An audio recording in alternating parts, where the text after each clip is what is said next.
రూ. 30కే litre petrol ఎక్కడ? రూ. 30కే లీటర్ పెట్రోల్ లభించనుందా? అవునని అంటున్నారు నిపుణులు. పెట్రోల్ వినియోగాన్ని ప్రపంచ జనాభా గణనీయంగా తగ్గించనున్నారు.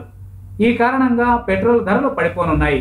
ఇదే గాని జరిగితే రూ. 30 కంటే తక్కువ ధరకే పెట్రోల్ లభించే అవకాశం ఉందని అమెరికన్ ఫ్యూచరిస్ట్ టోనీ సెబా అంటున్నారు. అది కూడా వచ్చే 5 ఏళ్లలో వీటి ధరలు గణనీయంగా పడిపోతాయని ఆయన చెబుతున్నారు.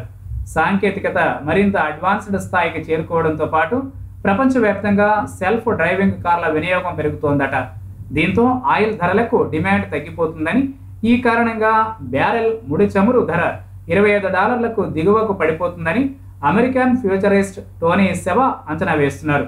పాతకాలం నాటి పెట్రోల్ వాహనాలను ప్రజలు వాడడాన్ని మానకపోయినా సెల్ఫ్ డ్రైవింగ్ ఎలక్ట్రిక్ కార్లు వాడకం భారీగా పెరుగుతుందని ఆయన చెబుతున్నారు. 2030 నాటికి 95% మంది ప్రజలు ప్రైవేటు కార్లను కలిగి ఉండరని, ఇది ఆటోమొబైల్ రంగంపై పెను ప్రభావం చూపిస్తుందని గతంలోనే సెబా చెప్పుకొచ్చారు. గతంలో సోలార్ పవర్పై సెబా చెప్పింది అక్షరాల నిజమైంది. కాబట్టి ఆయిల్ ధరల విషయంలోనూ ఖచ్చితంగా అదే జరిగి తీరుతుందని అంటున్నారు. ఇటీవల కేంద్ర మంత్రి పీయూష్ గోయల్ మాట్లాడుతూ 2030 నాటికి భారత్లో ఎలక్ట్రిక్ కార్ల వినియోగం పెద్ద ఎత్తున పెరుగుతుందని వ్యాఖ్యానించారు. అంటే మరో 15 ఏళ్ల తరువాత దేశంలో ఒక్క పెట్రోల్, డీజిల్ వాహనం కూడా కొనుగోలు కాదని ఆయన అంచనా వేశారు. వీటన్నింటినీ లెక్కలోకి తీసుకుంటే వచ్చే 5 ఏళ్లలో పెట్రోల్ ధర లీటర్కు రూ. 30కి పడిపోతుందన్న మాట నిజమనే అనిపిస్తుంది.